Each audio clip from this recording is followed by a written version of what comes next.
নমস্কার, আমি ইন্দ্রাণী। শুরু করছি আজকে। বাজারে আপাতত ভাইরাল প্রশ্ন, দিলু ঘোষ কি তৃণমূলে যাচ্ছেন? দিলীপ ঘোষ কি 21শে জুলাইয়ে মঞ্চে দলবদল করবেন?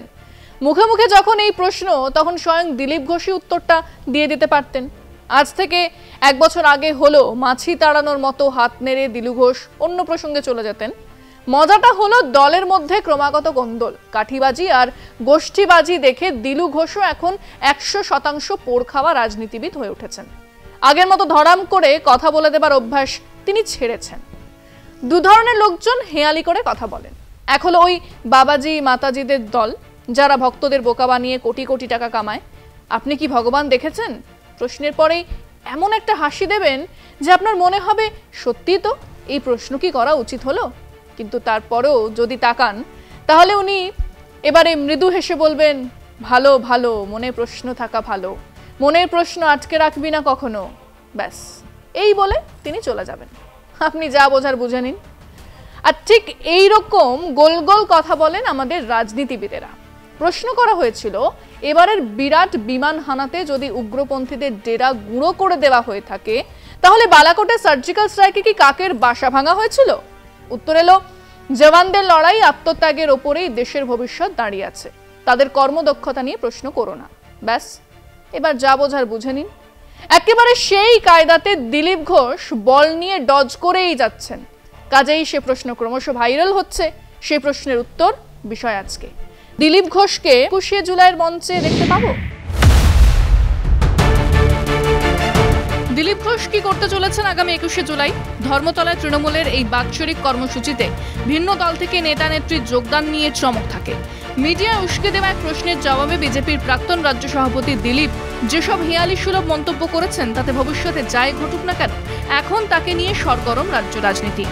ঘটনাচক্রে শ্রমিক ভট্টাচার্য রাজ্য বিজেপির সভাপতি পদে নির্বাচিত হওয়ার পরপরই আসন্ন 21শে জুলাইয়ে তৃণমূলের কর্মসূচিকে জড়িয়ে দিলীপের মন্তব্য বাড়তি জটিলতা তৈরি করেছে। রাষ্ট্রীয় স্বয়ংসেবক সংঘের প্রাক্তন প্রচারক দিলীপ বর্তমানে বিবাহিত ঘোর সংসারী। রাজ্যে বিজেপির একদা কাণ্ডারি দিলীপ বেশ কিছু কাল হলো সংগঠনে ব্রাত্য। যদিও নিজের অনুগামী বেষ্টিত দিলীপ মিডিয়া নিত্য নতুন বাণী বিতরণ করে রাজনৈতিক মহলে চর্চায় থাকেন। ফলে তাকে নিয়ে ধোঁয়াশা অব্যাহত। সেই ধোঁয়াশার সর্বশেষ উপাদান দিলীপের 21শে জুলাই সংক্রান্ত মন্তব্য। তবে দিলীপ যে বাংলার সাম্প্রতিক দলবদলুদের মতো নন, সেটা হলফ করেই বলা যায়, কেননা সংঘের নির্দেশে তার প্রত্যক্ষ দলীয় রাজনীতিতে আসা। তবে কথায় বলে, রাজনীতি সম্ভাবনার শিল্প, অপেক্ষা করা ছাড়া উপায়ই বা কি?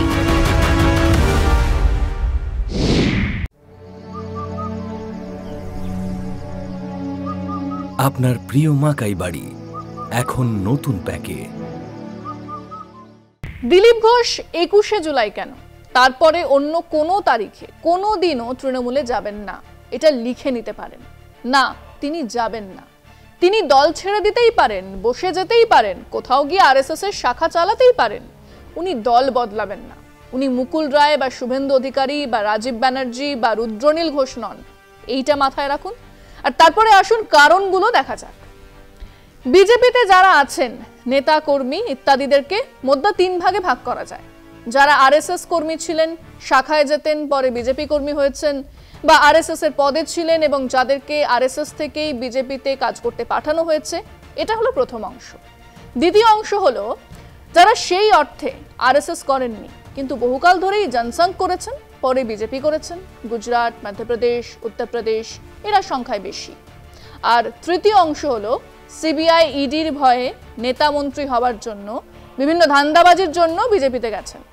আর এই বাংলাতে একদল আছেন যাদেরকে চতুর্থ অংশ বলা যায়, যারা সিপিএম ছিলেন, তৃণমূলের ঝাড় নেমে আসায় বিজেপিতে আশ্রয় নিয়েছেন। ওই তৃতীয় চতুর্থ অংশের নেতারা দল ছাড়তেই পারেন, ছাড়েনও। কিছু কিছু ক্ষেত্রে দলের মধ্যে পদ সম্মান না পেয়ে ওই দ্বিতীয় অংশের কেউ কেউ দল ছেড়ে অন্য দলে গেছেন। কিন্তু আরএসএস এর প্রচারক বিজেপিতে এসেছেন, তারপর বিজেপি ছেড়ে অন্য রাজনৈতিক দলে যোগ দিয়েছেন, এরকম খুঁজে পাওয়া প্রায় অসম্ভব। এই মুহূর্তে কেন গোবিন্দাচার্যের কথা মনে পড়ছে। তিনি দল ছেড়ে এক রাষ্ট্রীয় স্বাভিমান আন্দোলন শুরু করেছিলেন বটে, কিন্তু অন্য রাজনৈতিক দলে যোগ দেননি। লালকৃষ্ণ আডবাণী সব অপমান সহ্য করেও দল ছাড়েননি। মুরলী মনোহর যোশী থেকে এরকম অনেকের উদাহরণ দেওয়া যায়। হ্যাঁ, আমি দিলীপ ঘোষকে সেই জায়গাতেই রাখবো। দিলীপ ঘোষ চপের দোকান দিয়ে হিন্দুত্বের প্রচার করবেন, কিন্তু দল ছেড়ে তৃণমূলে যাবেন না, সেটা হবে না। তবু আমরা মানুষের কাছে তাদের ধারণা জানতে চেয়েছিলাম। দলের মধ্যে পদ না পেয়ে, কাঠিবাজির ফলে সাংসদ পদ হারিয়ে দিলীপ ঘোষ কি এতটাই ক্ষুব্ধ যে তিনি 21শে জুলাইয়ে তৃণমূল দলে যোগ দেবেন? শুনুন মানুষজন কি বলেছে। না, আজকের দিনটা দেখুন, আজকের দিনটা 8ই জুলাই উনি সল্টলেকের অফিসে সভাপতির সঙ্গে দেখা করেছেন, দেখা করে রীতিমতো বাইট দিয়েছেন, এবং উনি যদি বিজেপি ছাড়েন তাহলে উনি বসে যাবেন, নচেত অন্য কোনো দল করবেন, তৃণমূলে যাবে না। প্রথম কথা হচ্ছে বিজেপিতে ভালো মানুষ থাকতে পারেন না, আর দিলীপ বাবুকে তো কাঠি করা হয়েছে, এটা তো বাস্তব। শুভেন্দু অধিকারী দিলীপ বাবুকে কাঠি করেই হারিয়েছেন, এটা সকলেই জানেন। দিলীপ বাবু তৃণমূলে আসবেন কিনা 21 তারিখ, এটা দিলীপ বাবু নিজের সিদ্ধান্ত। শুধু দিলীপ ঘোষ নয়, এমন অনেকেই আছে যারা তৃণমূলে যোগদান করার বিষয়ে বিজেপি যে লাইন দিয়ে দাঁড়িয়ে আছে। তো দিলীপ ঘোষ এমনি ব্যক্তিগতভাবে খুব ভালো সংগঠক, এবং আগামী দিনে যদি আমার দলে আসে নিশ্চয়ই আমরা তাকে স্বাগত জানাবো। দিলীপবাবু অন্য কোনো পার্টিতে জয়েন করবে বলে আমার তো মনে হয় না, আর উনি যতটা আমার ধারণা উনি যাবেন না কোনো জায়গায়, অন্য কোনো পার্টিতে যাবেন না। আশা করছি ওনাকে দেখা যেতে পারে, কারণ উনি তো যখন জগন্নাথ ধাম উদ্বোধন হয়েছিলেন তখন আমাদের মাননীয় মুখ্যমন্ত্রী মমতা ব্যানার্জির পাশে বসে প্রসাদ গ্রহণ করেছিলেন। সেই থেকেই আশা করা গিয়েছিল যে দিলীপবাবু তৃণমূলে জয়েন করছেন, কারণ উনি তো বিজেপির কোণঠাসা হয়েছিলেন, বিজেপির কোনো পদ পাচ্ছিলেন না, সেই জন্য উনি কোণঠাসা হয়েছিলেন। দেখাই যাক 21 তারিখ কী হয়। বিজেপির মেরুদণ্ড হচ্ছে দিলীপ ঘোষ আমি মনে করি, আর দিলীপ ঘোষ বিজেপির সমস্ত কর্মীদের হৃদয়ে বসবাস করে। দিলীপ ঘোষ ভগবান জগন্নাথ দেবকে দর্শন করতে গেছে, এটা তৃণমূলের কাছে একটা খোরাক হয়ে দাঁড়িয়েছে। তৃণমূলকে এরকম ভাবার কোনো ব্যাপার নেই, আগামী দিনে মানুষ দেখবে। তৃণমূলে আসছেন এইভাবে ঠিক বলা যাবে না, কারণ তৃণমূল আসলেই তৃণমূলে নেবে সেটাও পরিষ্কার করে বলা যাবে না। কিন্তু এটা ঠিক যে বিজেপিতে যারাই কাজ করে বেশি দিন কিন্তু থাকতে পারে না। আমারও মনে হয় যে যে উনি যে আগে বাংলার বুকে যে ছিলেন, মানে বিজেপির হয়ে তো বাংলার বুকে কোনো কাজ করতে পারেনি। তো পরে ওনার অনেক সুবুদ্ধি ওনার ফলে হওয়ার জন্য যে উনি 21শে জুলাই যে উনি টিএমসিতে যোগ করছেন, এবারে মনে হয় যে উনি বুঝতে পেরেছেন যে মমতা বন্দ্যোপাধ্যায় ছাড়া বাংলার বুকে কোনো কাজ বা কোনো কিছু করা যাবে না। আমার ধারণা মোটামুটি 21শে জুলাই দিলীপ ঘোষ জয়েন করছে তৃণমূলে, এবং উনি তো সংসদ পদ হারিয়েছেন, বিধায়ক পদ হারিয়েছেন, সমস্ত কিছু হারিয়ে আজকে উনি তৃণমূলে জয়েন করতে চলেছেন। দিলীপ ঘোষ ওই জগন্নাথ মন্দিরের উদ্বোধনী যাওয়ার পর থেকে দিবা স্বপ্নে ভুগছে তৃণমূল কংগ্রেস, ঠিক আছে, এবং তাকে নিয়ে খেলার চেষ্টা করছে। দিলীপ ঘোষের জায়গাতে ছিলেন, আছেন এবং থাকবেন। দল তাকে নেবে কি না নেবে সেটা দলের ব্যাপার, সেটা দলের ঊর্ধ্বতন কর্তৃপক্ষ মমতা ব্যানার্জি আছেন বা অভিষেক ব্যানার্জি আছেন, তারা সিদ্ধান্ত নেবে। বাংলার রাজনীতিতে আমরা দেখেছি 2019-এর দিলীপ ঘোষের নেতৃত্বেই বিজেপি কিন্তু 18টা সাংসদ জয়ী করতে পেরেছিল। মানুষটা মানে কাজ করার মানসিকতা আছে, কিন্তু সে বিজেপিতে থেকে কাজ যে করতে পারছে না, আজকে তার বক্তব্যের মাধ্যমে কিন্তু পরিষ্কার হয়ে যাচ্ছে বাংলার মানুষের কাছে। না, আপনি যেটা বলছেন কাঠিবাজি করে, কোনো কাঠিবাজি নয়। দল যেখানে পাঠাবে সেখানে যাবে। দিলীপ দা ছিল, আছে, থাকবে, এবং সবার নেতৃত্বেই দল চলবে। আমাদের শুভেন্দু ওইদিকে চলে গেছে, উনিও আসতে পারেন, অসুবিধা কী আছে। এবার আমাদের দল তৃণমূল কংগ্রেস কতটা কি গ্রহণ করবে, কি পদ দেবে, আসন দেবে, সেটা দলের হাইকমান্ডই ঠিক করবে। আসতে তো যে কেউই পারে। দিলীপ দাকে এত সহজে তৃণমূলটা কিনতে পারবে না, আর উনি পয়সায় বিক্রি হওয়া লোক না। উনি বিজেপিতে আছে, ভবিষ্যতে থাকবে এবং আমাদের সাথে সক্রিয়ভাবে একইভাবে কাজ করে যাবে।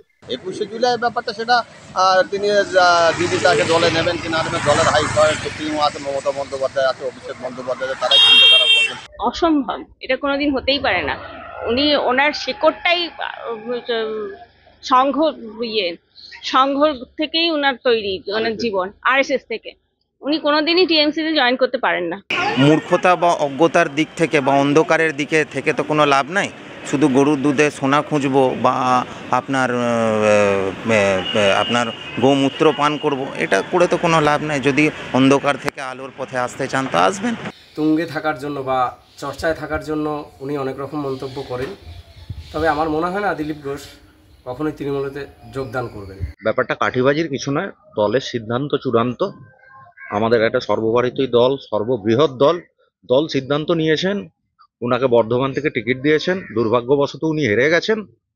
তো আমাদের দৃঢ় বিশ্বাস দিলীপবাবু সঙ্গের সাথে জড়িত, সর্বভারতীয় সহসভাপতি ছিলেন, তারপরে এতদিন পশ্চিমবঙ্গ প্রদেশের সভাপতি, তারপরে এমএলএ, তারপরে এমপি। উনি কোনোদিনও অন্য কোনো দলে যাবে এইটা কোনোদিনই বিশ্বাস করতে পারি না। প্রয়োজন হলে উনি রাজনীতি ছেড়ে দিতে পারেন। না, 21শে জুলাই আমরা দিলীপ ঘোষকে মঞ্চে দেখতে পাবো না, কিন্তু আপাতত এক পরিবর্তিত রাজনীতিবিদকে আমরা দেখছি, যিনি এখন গোল গোল কথা বলতে পারেন, রহস্য জিয়ে রাখতে পারেন, এবং তিনি আজ ব্যাকফুটে বলে মনে করার কিছু নেই যে দলের মধ্যে তিনি তার প্রতিপক্ষকে ছেড়ে দেবেন। আমি ওনার আচরণ দেখেই বলছি, তিনি দলের মধ্যেই প্রস্তুতি নিচ্ছেন, তৈরি হচ্ছেন। আজ নয় কাল, কাল নয় পরশু দিলীপ ঘোষ কিন্তু জবাব দেবেন। আজ বলছি, মিলিয়ে নেবেন। আজকে এ পর্যন্তই। দেখতে থাকুন কলকাতা টিভি, রাত দিন 7 দিন।